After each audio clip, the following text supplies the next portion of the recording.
everyone. My name is Joshua Vonderheide, and I am the founder of the Percussion Conservatory.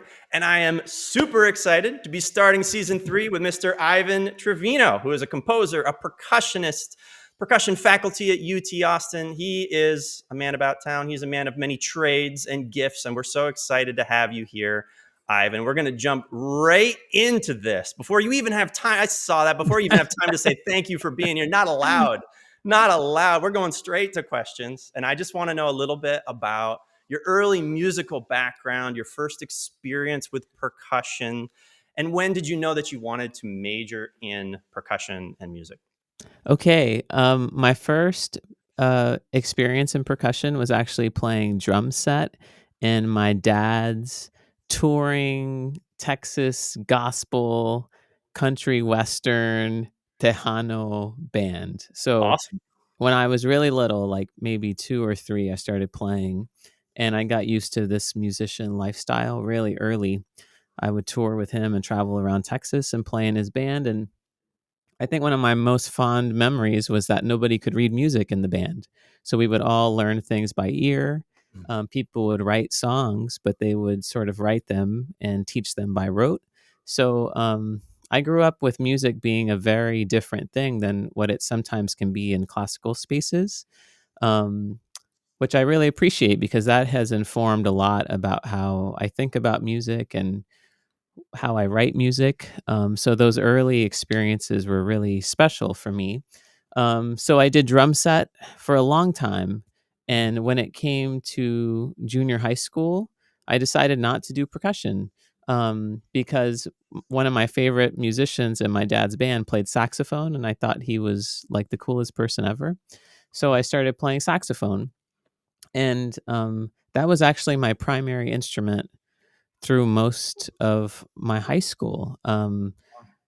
I think my junior year of high school, my high school hired a percussion teacher. In Texas, we have percussion sort of specialists, right? And he was doing this thing called percussion ensemble, which I had never done before. And it really changed my whole life Yeah. because I always played drum set. I was still playing drum set. I played like in punk rock bands and I wrote songs and I did all of these things with drums, but percussion ensemble was like a different way of experiencing percussion than what I had seen previously. Um, and I gravitated to it. And I think like 3 weeks later, I came home and I talked to my parents. And I was like, I think I'm going to quit the saxophone. And they were like, no, what are you doing? Like, I was really set up to major in saxophone. That's what I wanted to do. And my parents, like, we grew up in a pretty low income situation, and so every music lesson I had, owning my own saxophone, like, it was all a sacrifice for them. Mm. So to make that decision was hard, but they were ultimately supportive. But they just said, like, you have to work really hard because you're probably really behind. And I was like, still to this day, I feel like I'm a better sight reader on saxophone than I am marimba. Don't tell Wow. anybody else, but it's really true. I started working really hard, staying late after school until the janitor would tell me to go home, just practicing and trying to play catch up. Yeah. And my percussion teacher in high school, his name was Philip McCula. He went to a school that I didn't know called Eastman School of Music. And that's where I really wanted to go. And that's sort of when I knew like I wanted to major in percussion, that big sort Mm. of life moment for me. And he actually he's a composer too. And he flew up to Eastman with me for my audition because he was having a piece performed by the percussion ensemble there. So I just felt a really big support system there. And just to sort of end this question, when I got to my audition, it actually wasn't my percussion playing, I think, that ultimately got me accepted into school. It was all of that other stuff that I did with my dad's band because I majored in percussion performance and music education. And for the music education portion of my audition and interview, they really stressed sound before sight. singing, improvising, all of these things that I was really comfortable doing. And I think that really sort of helped just get me over the edge because I think my audition was probably okay. I was doing my best, I was playing catch up. But that part of my experience there, I think, really helped me get into the school and ultimately sort of get this whole percussion thing going. Wow, that is so cool and a unique pathway.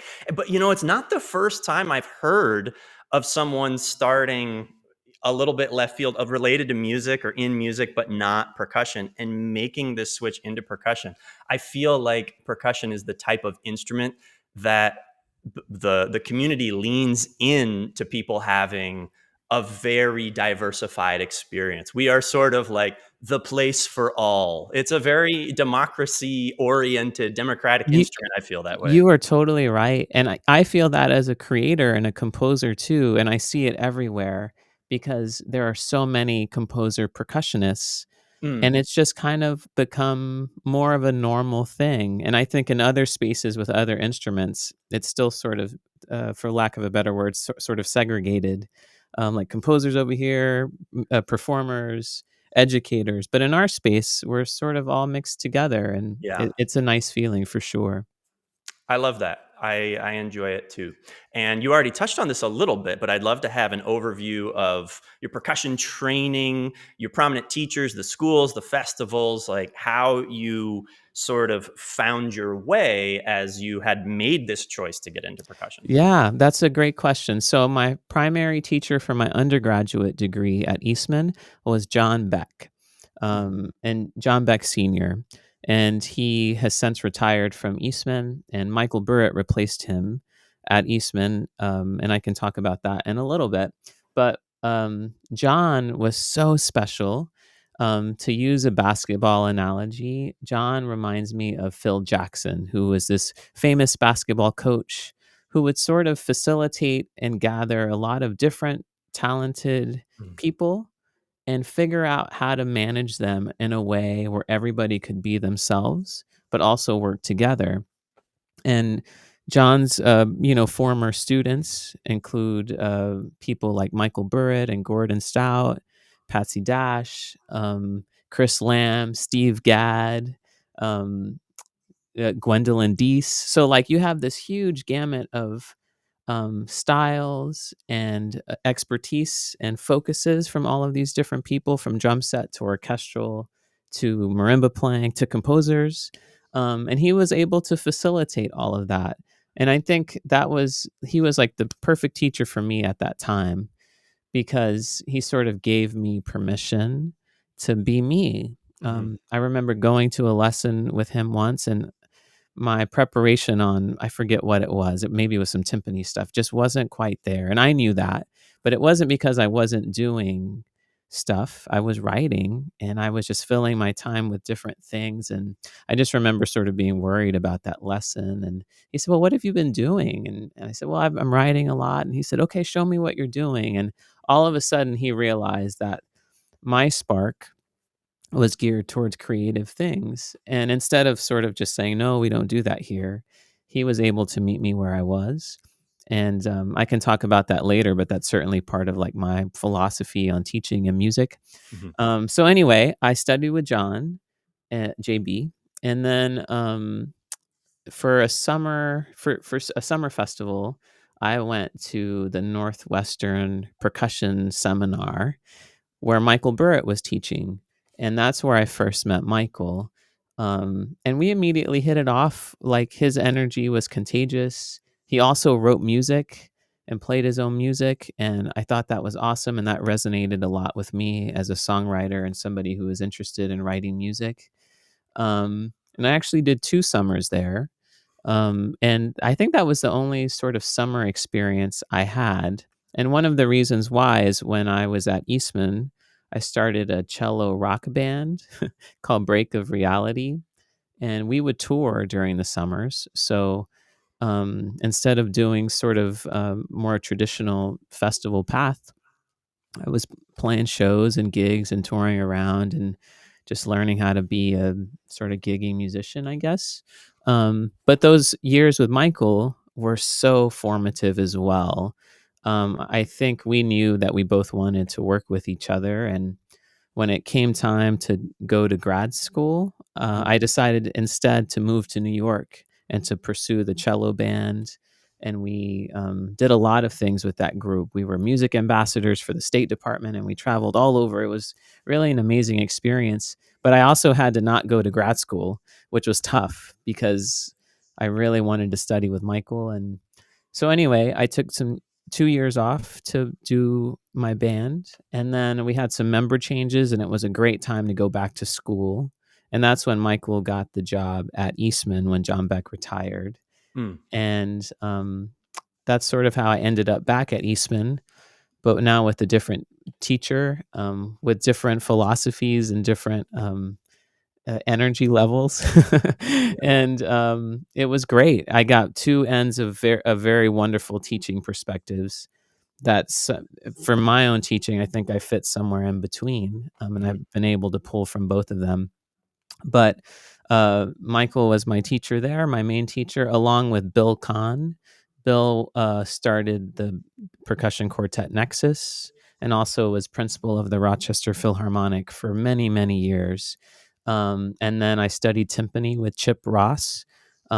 Chip was an amazing teacher too, and really just focused my approach on timpani. And I'm certainly not known as a timpanist, but um, his training has helped me so much teach timpani and make sure that my students are really up to speed and feel comfortable all across the board, including on timpani. Um, so Chip was very instrumental in sort of my training as well. So yeah, those were my primary teachers and sort of a little bit of my summer festival experience.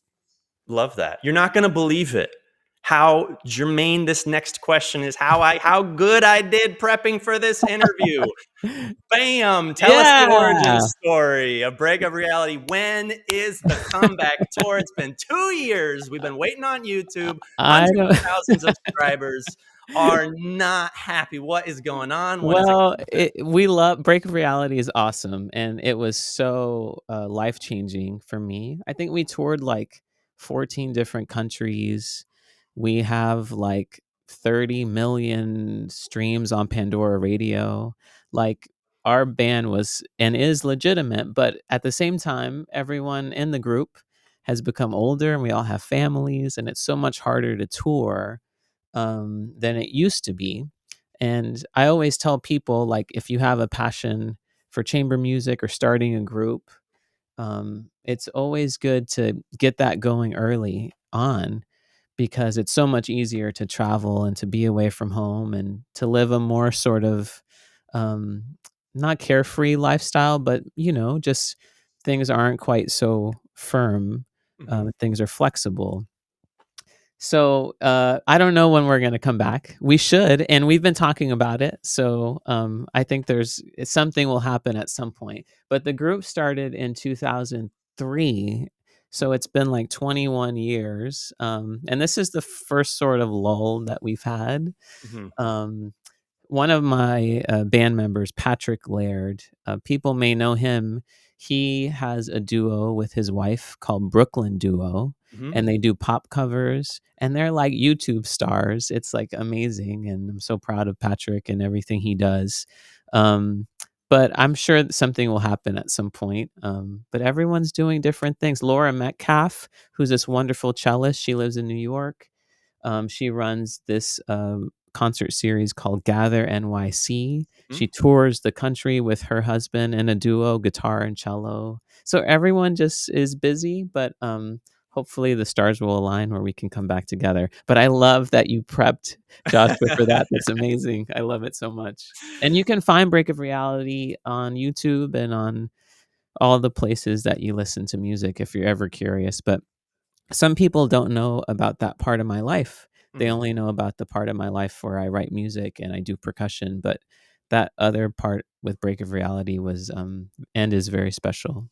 And was there a moment that you guys were like all huddled at Eastman and you're eating chips and you're having salsa and you're just like, guys, you know what we should do? we should travel the world with cellists and a Yeah. percussion. Like what happened? Well, I think when we started playing gigs in Rochester, we just started seeing like the audience size get a little bigger, and we started Mm, getting more serious. So, our website, we made a CD. yeah. And I think eventually we saw like the potential in the group as we were getting towards the later time, our later time at Eastman. And then it was just a decision, like, should we keep going, and what does that look like? And for us, it meant moving to New York City and just doing the band. And we played gigs, we traveled. We also had a permit to play in the subways, and which is like a legitimate thing. Like, you Yeah. need a permit, and but I think in a year playing all gigs, traveling, playing in the subways, sometimes playing in Central Park, Mhm. I think we sold like 30,000 albums in a year's time, which was unbelievable. Wow. Yeah, it was really wild. When people still bought albums, that was Yeah. like a big, sort of financial thing that musicians had at that time. So we really made it work for a long time. So yeah, it's fun to talk about Break of Reality. Thank That's you. awesome. I mean, but you're sort of already touching on this, like these defining moments that like sent you down paths that maybe you hadn't predicted when you were this saxophone player in high school. Now all of a sudden you're on tour, like playing djembe. Like what's going on here, right? Yes, And you're totally right, and I think, you know, everybody's different. Everybody has a different personality type. I think for me, I'm a little bit more open to the unknown, and I'm mhm, a little bit more comfortable with that feeling and in those spaces. I'm a little bit more comfortable taking risks, I guess.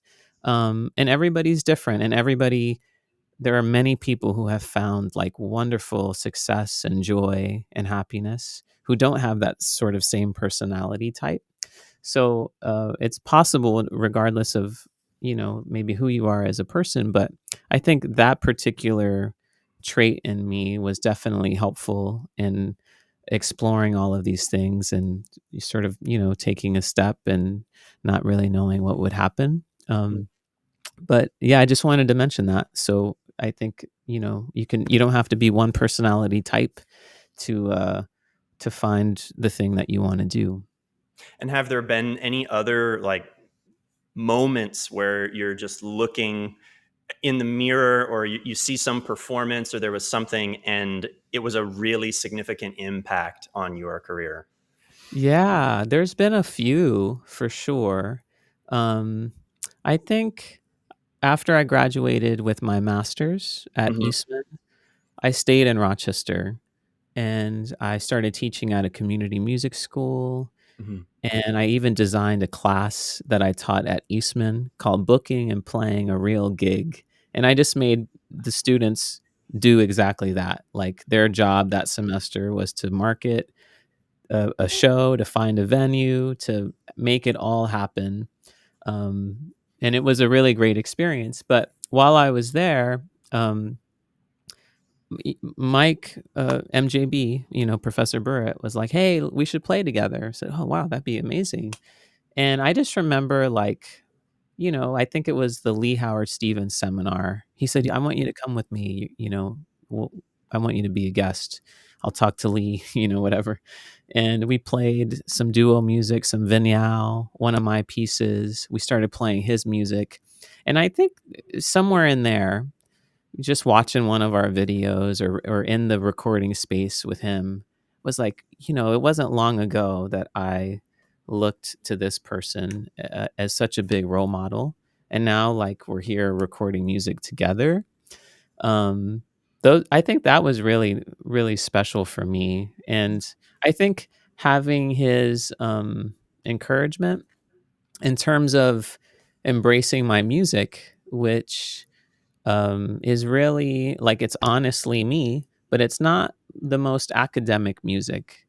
And to see him embracing it in such a strong way and programming it, and all, it's just, things started to snowball with people playing my pieces. But I think he was really instrumental in sort of just um, I don't know, just helping the music get out there and letting people know, like, we I'm play Ivan's music and it's Yeah, legitimate music, and so I think that was certainly very defining, and now I find myself playing with my own students, and I'm hoping that maybe there's some similar thing that might be happening where I can keep that spirit of sort of nurturing the next generation, going, you know? for sure. And one Catching Shadows later, I mean, that's like over a million like views now on YouTube of you guys playing together. I mean, it's when you're talking about getting music out there, like I think that another thing that you've given as an example to the whole community and especially your students is just to document, to create these to things that you do. A lot of people play a tremendous amount of music and we never know about it because it just doesn't end up on YouTube. It's like there's guys, put it out there. Yeah, Put your stuff out there. You know, I it's you don't know what's going to happen. You don't know, right? So you're just totally do it. right. I've had those conversations with many students, who, like, I'm sitting here in a lesson in my studio, and they're playing, really amazing repertoire at such a high level, and it's like, "Oh, does anyone know that you're doing this?" And if not, like, how can we find some comfortability with putting things in an online space in a way that you're still comfortable? Because some people have different relationships with social media and putting things out, but at the same time, like, as performers, it's sort of inherent in what we do. Like, we want people to hear us. I hope we want to have a connection with people, and it doesn't have to be always in just a live setting. It can be in an online setting, and it can be moving and impactful. So yeah, totally. I always try to encourage people, uh you know as comfortable as they are putting themselves out there, and sometimes that means putting yourself out there in a way that is unique to you, Yeah. and not necessarily like matching the same formula that has already been put out there. So that's really good to think about too. Sometimes how we put ourselves out there can have an artistic or creative sort of, I don't know, just like aura about it, that is unique to who that person is. So anyway, yes, I agree. I encourage people to do that for sure. And actually, I remember talking to Michael Bird about that. So you should put your stuff out there more. And all of a Well, sudden, I started seeing MJB videos pop up, and I was like, yeah. And mm, I had that same talk with like Lee Stevens. Um, because Lee has such a historical presence in our space, mhm. and I don't think a lot of people know, what that looks like or what that is, or so I hope that, even that older generation, I think, could benefit from continuing to embrace that. We would love that course on Percussion Conservatory, the Yeah, Lee Stevens course of marimba. You know, that would be awesome. Yeah, totally. well, things will happen. You're giving me ideas. I talked about this with Ed Choi too. He thinks it should happen too. So Oh, I love that. Great. we're gonna get him on the set. We got to get him on here. But okay, I got an interesting one for you here because Mhm. we're gonna transition to now a little bit into you being a teacher, a faculty member. I know you're an extremely passionate educator. It's one of the big things about you that you do. You wouldn't be here on PC if this was, something that wasn't meaningful to you. So there's this interview 14 years ago that you did with NPR. You describe being a passionate teacher, you're a performer, you're a composer, you're saddled with student debt. They show the number even. They're like, this is how much student debt I have, right? And you're flirting with like joining the military, getting a regular job. And this is something that a lot of people go through. You know, I remember finishing up my master's, no job, feeling a little bit like, man, I just did 6 years of school at a great conservatory. I still can't get employed. What am I doing wrong? Like, but you're kind of banging your head against the wall and you can't quite figure it out. And all these, the the intrusive thoughts start creeping in. You don't know what's going on. And I want to hear your advice. Like if you can sort of flash back to that moment in your life, what would you say to that Ivan? What would you say to people who are in that similar place right now? Yeah, that's a great question. I actually just showed some students of that article recently. Um, just to give them perspective, and to let them know, like, I understand. I Yeah. know, how you might be feeling in this moment because here I am talking about it. So one thing I did after is I actually did get a job. I made sandwiches at the local coffee shop right next to Eastman. Wow. And, part of me was like, oh my gosh, like I just graduated from this amazing conservatory Mhm. and I am sitting next door doing something that I'm comfortable with, but I wonder if other people are like, I don't know what's going on with Ivan, whatever, right? So Right. those thoughts could creep in, and I didn't have, I was fine to get that regular job, like you do what you have to do, and Yep. um, but I think one of the things that was helpful to me was not looking for the perfect job, Mhm. but trying to find ways to just get into a community. So, what I mean by that is the community music school in Rochester Mm. had an opening. It was 10 hours a week and it was a music technology job. Mhm. And like, that's not my thing, really. Yeah. Like, I'm okay at that stuff, but it's not like a specialty of mine. But, I said, "Okay, I'm gonna interview for this because Mhm. it's some work, and it's at a community music school that I know has percussion and has drum set and has songwriting and all of these things that I feel very comfortable doing." So I interviewed, and I had a really good interview, and they liked me, and I got hired for those 10 hours, and it was something. I was still making sandwiches, but I'd go there and I'd teach a computer lab, like composing lab, Mhm. to young kids, and that was great. And eventually I said, "Hey, can I do some percussion?" And so I started doing some percussion lessons and my studio started growing. And then they found out that I could do songwriting. And then had a songwriting studio and composing. And then I did a school of rock thing. And all of a sudden, this 10 hours a week turned into like full time work. And I wasn't making sandwiches anymore. Um, but I was able to sort of just get in the door. And I think sometimes, we might be searching for the perfect, exact right thing, and we won't settle for less. But sometimes it's good to be flexible. And I think that's what I would tell people is like finding that flexibility, being comfortable in a variety of spaces. That's one of my teaching philosophies too, is like making sure that if somebody calls you and says, "Hey, I'd love a drum set lesson," that you can figure out how to make it happen. If somebody says, "Oh, I'm arranging something and I really need something for my marching band," you could say no. Or Mhm. you could say, "You know what? I've done a little bit of this. I think I could make it happen. I'm going to try." Right. So I think that spirit was really helpful in those moments. And again, going back to that openness of being open to those things, that was really helpful too. The other thing, I guess, is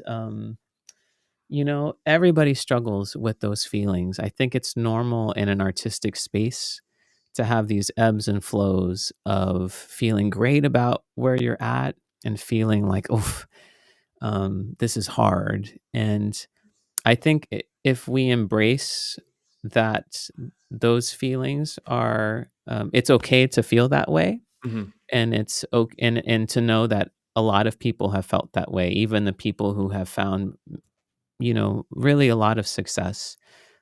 Sometimes it's helpful to know that it's normal to feel that way, and um, I guess I'll end with one thing. Um, when I was in at Eastman for my undergrad, I was my senior year. I actually got a job offer to teach at a public school in Texas, the school that I went to school at. Wow. My percussion teacher was leaving, and I was could have gone back there, Mhm. or it was like move to New York and do the cello band and many question marks and write music and do all of these things. And that was the path that I chose ultimately. I don't know what life would have been like had I chosen the more stable, immediate thing right Mhm. away. I'm not. I'm not sure. But I do know that sometimes I meet musicians who have traveled sort of that safer route, or maybe decided not to, push for some of their really pie in the sky goals. Mhm. And there, it's that can be tricky too. It's tricky, I think, for some people to be like, wow, like, maybe I should have just stayed on a little bit longer. Or maybe there was a different teacher I could have found, or a different thing, or a different approach. And so that's a tricky thing too. It's a hard sort of thing to live in a space of the unknown and sometimes discomfort. But sometimes it's getting through that ultimately we find ourselves. So I just want to mention that. And I don't really have any right or wrong answers. It's a hard topic, and I certainly think about it a lot as a teacher, because I feel a big weight of responsibility to give people tools to make sure they can use their musical experiences to try to create something for themselves. So it is a heavy topic, but hopefully any of that was helpful to whoever's listening. 100%. It's got to be. I mean, it's helpful to me listening right now. Oh, good. I mean, I had a similar feeling, this moment being in Malaysian Philharmonic, where the orchestra was kind of going sideways at the moment. They were in a transition period, and I had to decide, like, am I getting married, moving back to the United States, no job, just percussion conservatory and a dream, I mean, and it was like really it was hard. That was a scary moment, and I'm really, really happy that I chose it, because there's been so much on the other side of that decision that was in the unknown, that I feel like those other things will always come back to you, but you'll never, if you don't go into the unknown, you'll never know at all. So, like, the teaching, like you're describing, like the teaching came back to you, You, like oh my gosh. in the biggest, most beautiful, best way. And I do think diving into that unknown of, like, I'm gonna move back to the United States, and, like, let's just see what could happen. And I do want to quickly shout out Majestic Percussion, who's sponsoring this and who has sponsored me and helped me get these instruments here, because, like, that was a dive into the unknown. Like, when I came back here and it's like, okay, what am I gonna do? And they were like, Josh, like, you can do this. Like, you're an artist with us. We're gonna help you out. We're gonna get you some instruments, like a crazy affordable price. We're gonna put them in your house. You're gonna teach the kids. You're gonna do percussion conservatory and do this. And it was like, that would not have been possible if I hadn't have taken this leap back to the United States. Um, Yeah, and that's and so amazing. yeah, and so that was very true. What you're describing in my own personal life was extremely true for me. Um, Yeah. And yeah. I think the other thing to consider too is, and this could be a personality type thing too, but I love music, and I'm happy doing music in a lot of different ways. And I think because of that, it's helped me be flexible and sort of following different paths or trying different things. Um, honestly, I'm also happy doing other things too.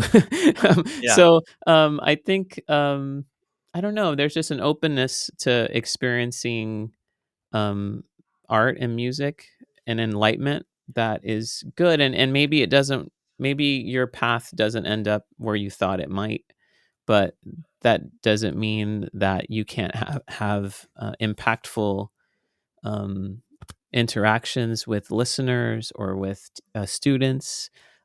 So there's just an openness that I think maybe is helpful for us in this space that we can embrace a little bit more. Awesome. I love that. And this is kind of getting into this question about your philosophy of teaching. But I would also love to hear about your philosophy of composing, just your philosophies that are carrying you through this journey of music and creation. Yeah, well, for composing, uh, and I can talk about this more in the upcoming sessions, Hmm. but composing is really a thing. Creating is just a thing that happens. It happens a lot when I'm walking with my kids, or I'm in the grocery store, just like something comes out. And maybe it happens to a lot of us and we don't realize it, or maybe we don't call it composing. Hmm. But you might be in the shower or on a walk and you go check it, boom, and that's a thing that happens, Yeah. and it goes away. Or maybe there's a mindfulness to that, that we say, oh, let me just get my voice memo out really quick and check it, boom, boom. And I do that all the time. I have just a collection of what I call musical seeds Hmm. that I keep track of, and it could be singing, it could be drum singing, it could be at the piano, marimba. But I just like to keep track of these creative things. And when I sit down to really like try to, compose something or create something, I'll oftentimes revisit all of these little things to see if anything resonates or if anything sticks out, or if I feel like, ooh, that seed, I can hear it growing, Yeah. and let me explore this for a little bit. So, some of it is like the spirit of tinkering. And I'll say also, like I come up with a lot of bad ideas.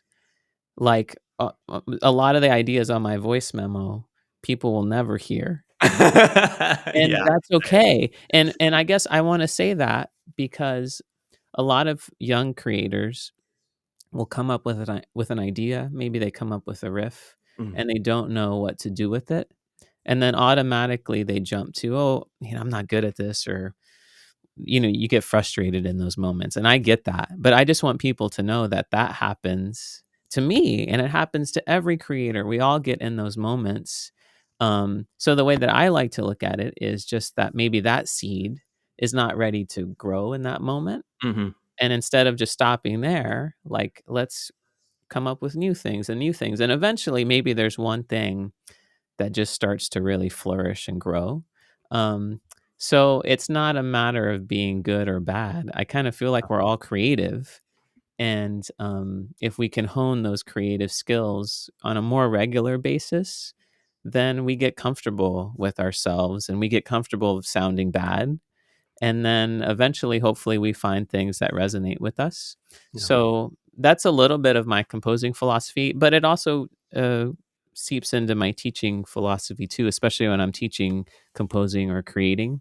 Mhm. I want people to be comfortable tinkering, And in terms of teaching, I uh, I have I think a lot about it's like I think about myself as a percussionist, I guess, for sure. Yeah. But, I try to really think, musically first, and sometimes when I'm teaching, I'm singing a lot, and I'm encouraging my students to sing a lot. Um, I'm talking a lot about, like, other instruments, like, what if a conductor heard you play, what how would they conduct it? And how do you want them to conduct it? And how does that inform how you play what you're playing right now. So I'm always relating it to things outside of our space, Mhm. um, because I think most of the audience that we play for are probably non-percussionists. So and I always tell my students, it's like uh, you play a concert or a piece. Like my worst fear is for someone to say, like the first thing they say is, "Wow, you have great technique and you played the right note." Like, that would Right. make me so sad. Like, the first thing I Yeah. want someone to say is, "You moved me, Yeah. and you made me feel whatever it was," right? Because that means that I did my job. So, I feel like my philosophy on teaching and performing is like, we're emotional communicators, and we're trying to help the listener understand what we're saying and what to feel. And that goes way beyond sometimes the stuff that happens in our practice room, and it's all Mm. important, but sometimes we forget about that. One thing I've been thinking about a lot lately is like the scale of the people involved in a musical performance. So Mm. there's the performer, and Mhm. there's the composer, and there's the listener. And sometimes our scale is so geared towards us. Like I have to play the right notes. Everything is happening here in front of me. And we forget sometimes, especially about the listener. And I think finding balance in that scale is really important. And I guess every piece might have a different balance in how Mhm. it approaches, but I think a lot of us forget about the listener component and how important it is to find connection with them, and sometimes that changes a lot of how we approach a performance of a piece. So anyway, I talk a lot about that with my students. So when they leave, they're thinking more beyond just the X's and O's, which are really important too. And sometimes they tie together. Like, what technically can you do to make people feel this certain way? Right. So it all sort of works together, I guess. But that's sort of where a lot of my teaching sort of Yeah. stems from. One of the things I think about with this too is that the first listener is also us when we're playing. And if it's not moving you while you play, it's gonna be hard to move the audience, I mean, and this took me a long time to play, and as I was playing, being like, "Man, I love that. Like, that sounds great. This Yeah. rocks, dude. Like, I'm great. Like, this is phenomenal," And I think that there's a healthy amount of self-critical, skeptic, like, "Am I so good?" There's a certain amount, but there has to be a moment in your career where you start to flip to the other side and you start to just put it out and just love it, because if you don't, the audience knows. I don't know how they know, but they know. They can sense it when you're scared or worried, or there's something nonverbal, and I'm sure there's something also auditory, but um I think you're in good company as well with the composition, because Jacob Collier has a great quote. He often tells people, he's like, try to make the worst piece possible. If you're going to compose, like, go and try, like, make the worst music anyone's ever heard. Start with that. And he's like, it's then you realize, like, okay, now you've done that. Can't get any worse than that. And then so, your skibbity boom. It's like, well, that's a bad idea. It's like, good. Like, that's Yeah. phenomenal, right? Yeah, You for know, sure. That you're exactly right. And I think you give yourself permission. Once you give yourself permission to create and to be expressive and to be comfortable in that, that's like a lot of the battle, right? yeah, Just finding a comfort within yourself.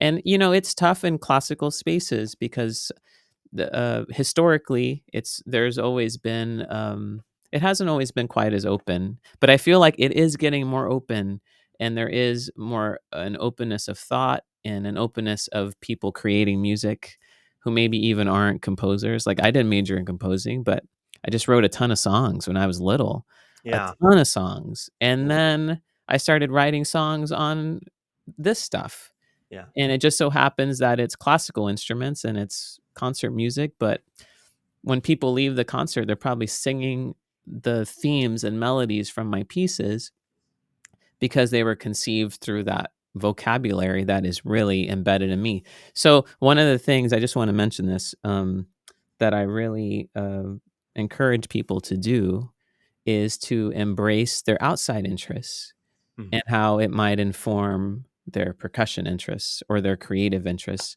For me, that was non-classical music. Like, I love rock music, I love pop music, I love electronic music, and I just decided that I was okay with my music being overtly and clearly informed and inspired by those genres.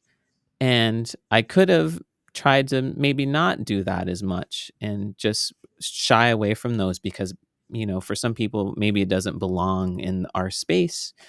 But by embracing that, um, I found a voice that was unique to me. And I feel like all of us probably have things in our lives or music in our lives that we listen to that don't always directly correspond with the classical path that we're on. But I just encourage people to embrace it. And I feel like that can be helpful for finding your own creative voice or artistic voice or even your teaching voice. yeah. Uh, have you written for film? I feel like your music would just kill. I feel like you'd make the best movie music. Is that something that you've already done? I have, like I've had music licensed for, like, film and Yeah. TV. Mhm. I haven't sat down to write, like, a film score, and that would be a big undertaking, Yeah, but it's I huge. wouldn't say no to that for sure. I'm interested in that. Um, but one of the things that I'm working on right now that's sort of in the same space is, like 7 years ago, I wrote a children's story and I set it to music. It's called Space Junk. But recently, folks from the San Diego Symphony heard the story and they want to collaborate to do an orchestral, like, reimagining of the piece with the story and narration. And there's a wind quintet that I've collaborated before with called Wind Sync. They're awesome. And they would be like the storytellers in the front of the orchestra, and I think they wanna get, like, an illustrator and maybe even make a Wow. book or something, so that's, like, a big project, but that's more multimedia, and, Yeah. I think you're right, there is an imagery to some of my music that I think would lends itself well to stuff beyond just, like, normal classical spaces, you know? Yeah, I mean, this is like perfectly bleeding into this next question. Like, are there other things on your career bucket list? Like, okay, I got to get at least one film score done. I got to, that we have this, I'm going to write a collection of children's stories and it's going to end up, we're going to orchestrate all of them. We're going to do this, like, are there things that you definitely know you want to do? You're going to write this opera. Like, what is it? Yeah, I don't know if there are I'm not sure. I think that spirit of openness that I talked about at the beginning, it's still here with me. Mm, So, I'm open to trying new things and to just keeping my antennas up for things in the universe, I think that yeah. maybe present themselves. One thing that I'm, planning, and it's with the piece that I've already created, it's a quartet called Watercolor Sun that Third Coast Percussion I commissioned. saw it at PASIC. It's Oh, phenomenal. Yeah. awesome. Yep. Yeah, yeah. Well, I'm submitting that for, like, Grammy consideration. And, like, a marimba piece, it's in the category of best instrumental composition, so a Awesome. marimba piece has never been considered for that, so the chances of anything happening are small, but that's kinda cool, and I'm Mhm. learning a lot about how that, the Recording Academy works because I became a member recently. Mhm. So, I'm learning a lot about how the organization runs and learning how, to do like for your consideration, media things to like help support your submission, etc. And the Third Coast guys have been really helpful and supportive. So Well, that's the thing the that's like I guess a video the bucket list video that's thing. out. Oh, sorry to Oh overspeak no, you. it's okay. The video that's out is phenomenal. I mean, I know that the video came out not too long ago, and everyone's so colorful in the video, and the space is beautiful. Obviously, the playing is phenomenal. Those guys are great. I Yeah, mean, but no, in that's terms of the marketing, in terms of getting the piece out there, I think you're doing a great job. well, We'll thank we'll you. we'll post on Instagram when we see you. We'll shout you out. I don't know how much that helps. Probably Yeah, very, well, very little, but every anything bit, helps. right? Every bit counts. Yeah, anything helps for sure, and that's like a huge honor to even, to have those guys commission a piece and record it and put it on a record. It's like all Yeah. amazing. So I guess that's sort of like, every musician's like, at some point in their life is like, oh, I wonder if this is a thing that would be good for a Grammy Mhm. consideration thing.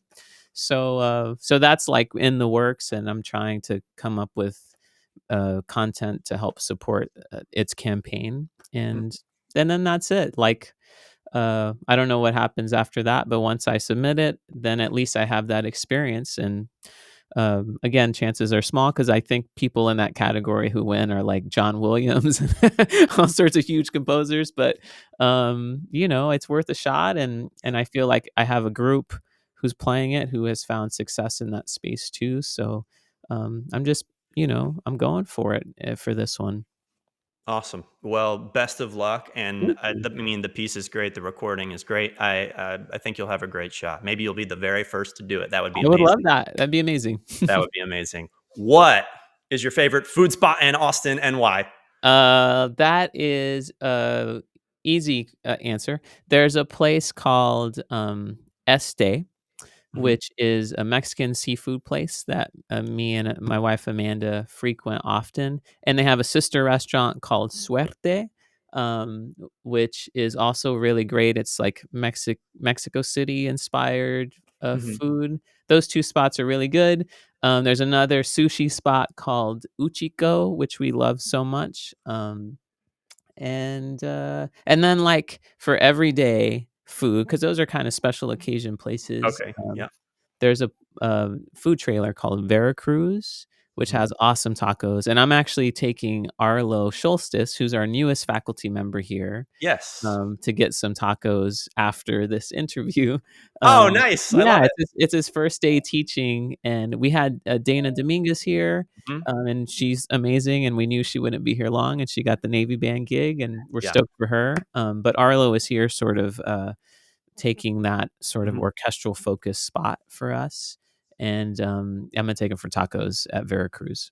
Love that. And what's the dish at Este that's like, you gotta get this? Oh, there's a camarón dish, which is a shrimp, dish, but they leave it's funny the way they grill it, and this is a Mexico City thing. They leave the shell on, Yeah. and you eat it as is, and you Okay. might think like, "Ooh, like, that's gonna be tough," but they sear it and grill it in a way that makes it really soft and easy to chew and eat, and it's like an amazing flavor because you get the char that they grilled it on as well. That's an awesome dish.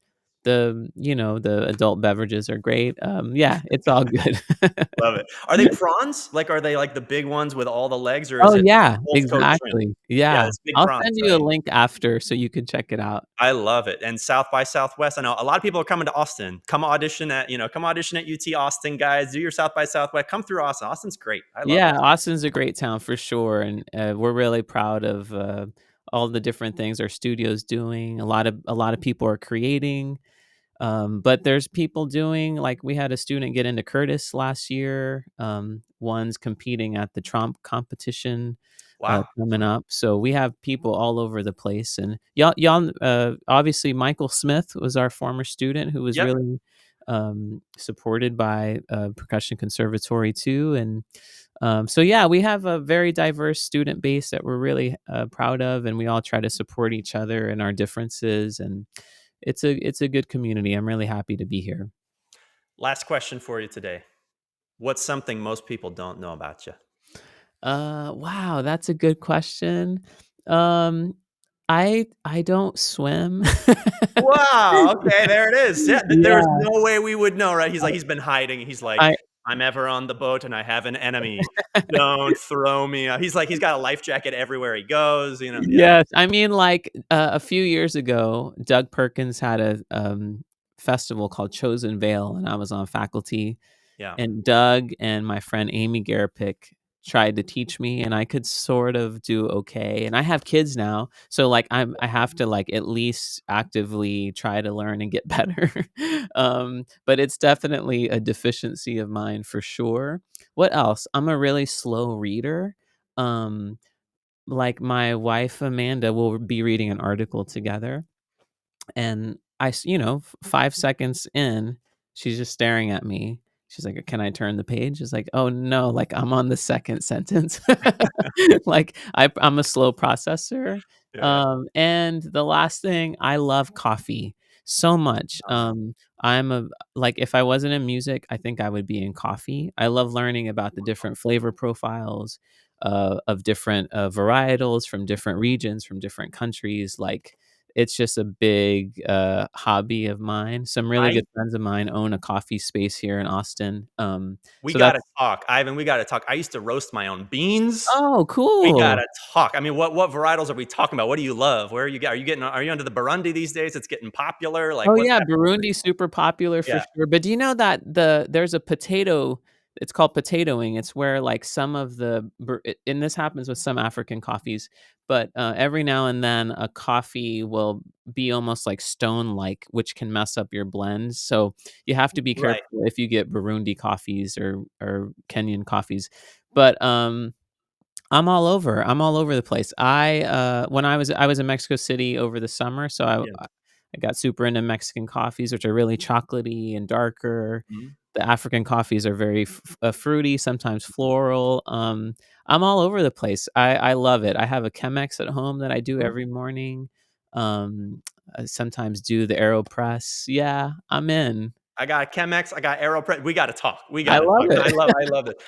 I'm probably not as far along as you by what you're talking about, but I had this geisha. I had my first like geisha coffee ever. Yeah. Like, and there's a new shop that opened here, Cohico, it's called. It's in Sugarland. Like, I mean, I'm in this, little microcosm of Southwest Houston. We have like finally a really, really nice. There's two like really, really nice craft coffee shops, and this one Cohico opened up, and I had my first geisha. And the guy who runs the shop turned out he was a percussionist at UNT. Oh, So like that's this amazing. is, I was like what's going on? This is amazing. So maybe we're gonna talk to this guy, and there's gonna be like a weird percussion coffee cosmic I love Texas it. We'll thing that do comes like, together. we'll do percussion conservatory blend or catching shadows Yeah, blend or something, you know? the coffee blend.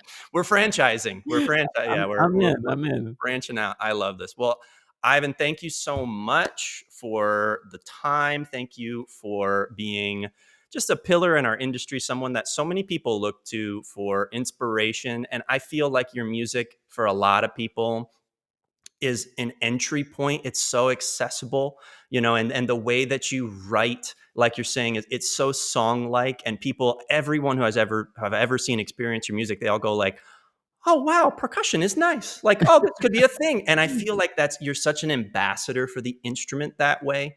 And I'm just so honored to have you coming to teach with us at Percussion Conservatory. I'm honored to have you on here today at a Percussion Story. And the floor is yours. Anything you'd like to leave us with? I appreciate you so much. Thanks for having me and for doing what you do too. Having a space where people can really focus and hone in on this thing that we love, is really special. It's awesome, actually. So I just respect what you do so much, and I so appreciate you having me and talking about composing too. I think is really nice, and I just appreciate you being open to all the different things that percussion is. I think that's really special. So I appreciate you, Joshua, so much. Thank you for having me. Awesome. Well, guys, until the next time, this has been a Percussion Story with Ivan Trevino. See you guys soon. Bye bye.